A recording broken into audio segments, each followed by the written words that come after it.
That was not intentional, but welcome to today's stream, 11:57. So we're still on day 47.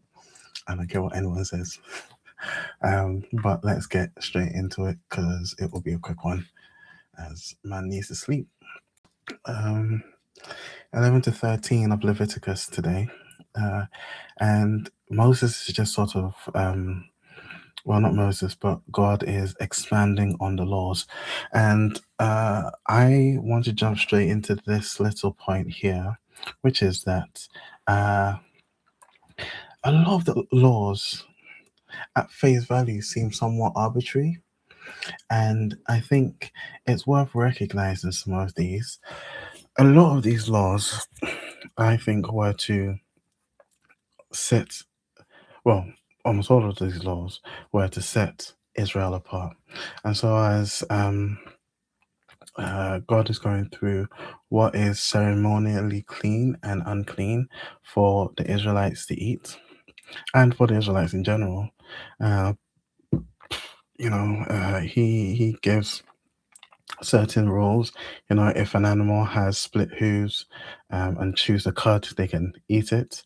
Um, but if an animal that has split hooves that are not evenly divided or does not chew the cud, that animal is unclean for them.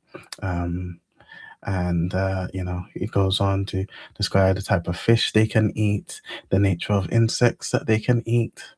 It's quite interesting, and I think a lot of these also would be probably stripping away the practices that they may have picked up from the Egyptians and practices that might have been around at the time, amongst the peoples that are around them. But all of these things would set Israel apart. Now, I think it's worth noting with all of these laws, because one argument that comes against Christianity nowadays is we pick and choose which laws we want to obey. And if we're to follow the laws in their entirety, then we shouldn't be eating, snake or whatever. And I think that fails to understand the reason why these laws are given. These laws were given to Israel as God's special people, as part of the covenant that He had with them to set them apart. Now, some of these laws, of course, are, there are the moral laws, the Ten Commandments, the laws which I think carry on throughout all and are applicable to all. And I think those laws, the laws that are still applicable, are the laws that Christ sums up in love God, love people, right? But we see certain laws like these with the animals that, we will later see in the New Testament. Peter has a dream and God sets before him all of some of these animals, some of which he would consider unclean, and says he can eat them. And at that point, even for a Jew, those are now made clean, those are now made acceptable to all of Israel. Um, and so it's not necessarily that we pick and choose, it's that some laws were given for different reasons, and by virtue of the reason for which they're given, in the new covenant, they are no longer applicable, you know. So these animals and which one are clean is sort of carried on in Leviticus 11. Now Leviticus 12 will bring us to another set of laws that I really want to point out because it has significance in the New Testament. But this is a law of purification. So after a woman becomes pregnant and gives birth to a son, she's unclean for some time. When it gives birth to a woman, a girl, she's unclean for a longer time. I don't specifically know why. But what I do know is that there is a difference, that there is a significant difference, shows that maybe boys and girls are not the same. Now, I say that obviously being a bit facetious because that's intuitively obvious, and yet we live in a world that wants to blur that line, wants to deny that up until now universal truth. That's neither here nor there. But The bleeding of the woman, and this isn't even specifically for that type of bleeding. This is the bleeding of childbirth. We go later on, because it says, she's unclean during her menstrual period. But there is a uncleanness associated with a woman on her menstrual period as well. But this, I think, sets a good backdrop for what the woman with the issue of blood was doing. If anyone touches a woman who is unclean during her menstrual period or during the period of she's unclean for the period of bleeding from childbirth, that person is made unclean. Anything the woman touches becomes unclean. Um, However, the woman with the issue of blood was breaking this rule.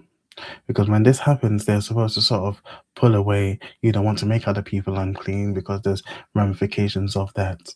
Um, and so the woman with the issue of blood would have known she was unclean and wouldn't have wanted to be touching other people accidentally, let alone to touch Christ and make him unclean, except she recognized what he was. And because of what he was and who he was in being God and being the one capable of saving her, this law became of non-issue to her. That she was unclean no longer was a matter because she was struggling to go and meet the one who would make her clean, not worrying about her making other people unclean. She just needed to run to Christ.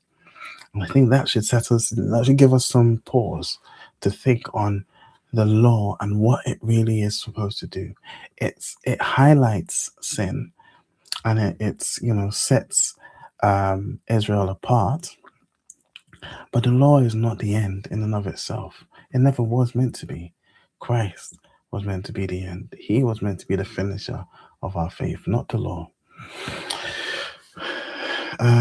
In Leviticus 13, we start to see how God's also given them some sort of health codes and things to watch out for. Skin diseases and leprosy.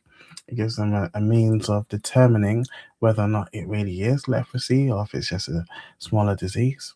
And what's interesting about this is the sort of medical laws or regulations or rules that Israel's given would have been and are vastly different from what Moses would have received from Egypt, and end up being more applicable or more relevant to today. Of course, we've got newer chemicals and we can treat things differently, but the approaches given in the Old Testament, especially for that time, are much more pragmatic than the sort of superstitious science of ancient Egypt at the time, which Moses would have been brought up in. Because remember, he was brought up in Pharaoh's house, and so that God gives them these specific things. And it's also worth noting what the role of the priest was. The role of the priest wasn't just for the sort of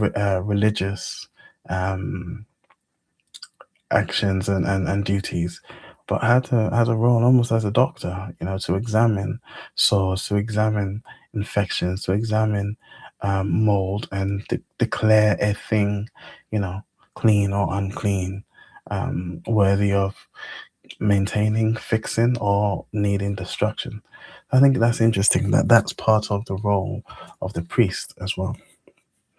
But carry on, and we go on to mildew with clothing, and God is really sort of transforming society and the societal rules in accordance with his now presence there. And so that's Leviticus 11 to 13. Again, this was going to be a super short one because man needs to sleep. But thank you for joining me. Tomorrow's reading will be Leviticus 14 to 15. If you can join, it will not be at 11:59. I will stream earlier. But that's me for today. God bless you and peace out.